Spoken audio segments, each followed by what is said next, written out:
Start camera action. ముంచింది బుడమేరు కాదు చంద్రబాబు నిర్లక్ష్యం. ముంచింది వరద కాదు రాధాకృష్ణ పవర్ ప్లాంట్. ఎవరు చెప్పారు? ఎవరో చెప్తే నమ్ముతా నేను. వాళ్ళే చెప్పారు. కర్మరా బాబు. ఒకరిది అక్రమ నివాసం గోల, ఇంకొకరిది పవర్ ప్లాంట్ లీల. ఇద్దరూ కలిసి ముంచేశారు. గుడ్డిగా నమ్మేయకూడదు. అర్థమైందా? అర్థమైంది. ఏం అర్థమైంది? చెప్పే మాటలు నేను తన ఇంటిని కాపాడుకునేందుకు అత్యంత రహస్యంగా బుడమేరు గేట్లు ఎత్తేయాల్సిందిగా బాబు ఆదేశించింది నిజం కాదా? అటు చూడుబ్బే. ఎందుకెత్తినారు? చంద్రబాబు నాయుడు గారు ఉన్న ఇల్లు కరకట్టు మీద ఉన్న ఇళ్లకు ఆ ఇంటికి సంబంధించిన ఆ నీళ్లు. ఇప్పుడు ఎక్కడ కొట్టాలరా? నిన్ను పట్టుకుంటే పని మార్గం లేదా? ఏ పార్టీ అధికారంలో ఉంటే ఆ పార్టీ తప్పులు చేస్తే చెప్పడం మన పని. కాకపోతే వైసీపీ లాంటి పార్టీ భూమి మీద ఉండాల్సిన పార్టీ కాదు. నేను మరీ అంత ఎదవలా కనపడుతున్నారా?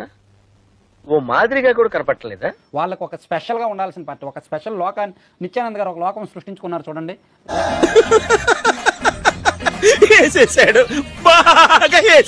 ఏదో ఒక కైలాసం తయారు చేసుకున్నారు కదా, అలా వైసీపీ కూడా వీలైతే ఒక సెపరేట్ లోకం తయారు చేసుకుని అక్కడ ఇంకెంత క్లియర్ గా చెప్పిన తర్వాత ఎంగిలి కాంచాల దగ్గర కుక్కలా ఇక్కడ ఎందుకు మనం? బీడీసీ కరకట్టుకు గండి, లోతట్టు ప్రాంతాల మునక నిజం కాదా? ఈ బాబు చేసిన పాపమే నేడు ప్రజల పాలిట శాపంగా మారింది. అబద్ధం చెప్తే నమ్మేటట్టున్నారా? పుట్టుకతో వచ్చింది, మీరు చెప్తే పోతుందా? కృష్ణమ్మ సాక్షిగా ఒక్కటి మాత్రం నిజం. చెప్పు. చెప్పవా? చెప్పమంటా కదా, మొదలుపెట్టు. శనివారం బుడమేరుకు భారీ వరద వస్తుందని అధికారులు అంచనా వేశారు. అదెవరు చెప్పారు? అదెవరో చెప్తే నమ్ముతా నేను. వాళ్ళే చెప్పారు. వీడు తెంగరమాలోకం. విలువైన దాదాపు 20 గంటల సమయాన్ని వృధా చేసిన చంద్రబాబు సర్కార్ ఎంతసేపు కూడా మొక్కలా పెడతావేంటి? మనిషివా పశువా నువ్వు? చంపేస్తా, ఆపై. తన ఇంటికి ముంపు తప్పదని భావించాక ఎవ్వరికీ చెప్పకుండా గేట్లు ఎత్తేయించారు. ఏంట్రా నీకు ఈ మధ్య కోపం బాగా పెరిగిపోయింది.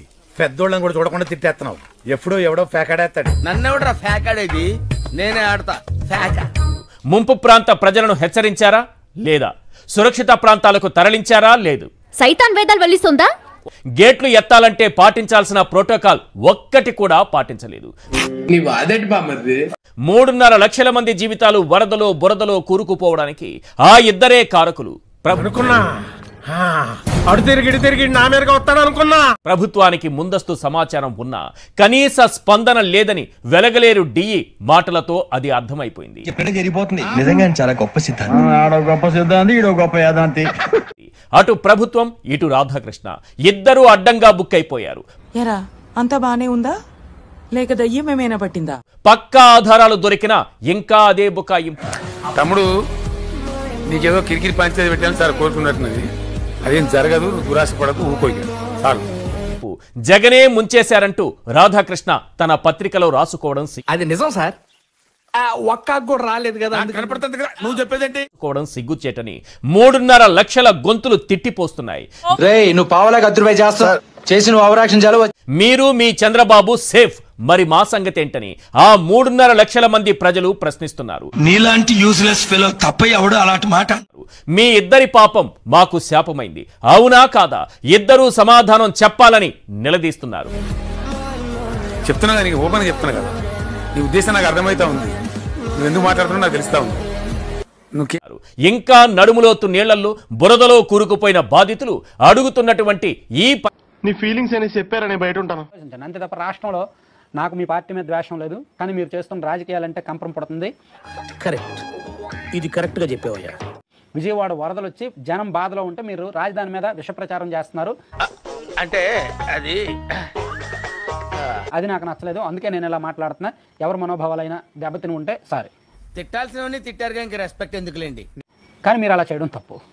Thank you. మీరు చేసే తప్పు తెలుసయ్యా, కానీ మానలేకపోతున్నా. ఏం చేయమంటావు? పూర్వం చూద్దాంలే. చూడటం కాదండి, మీరు చెయ్యాలంతే. మీరు ట్రై చేస్తారన్నారంటే అది ఓకే అయిపోయిన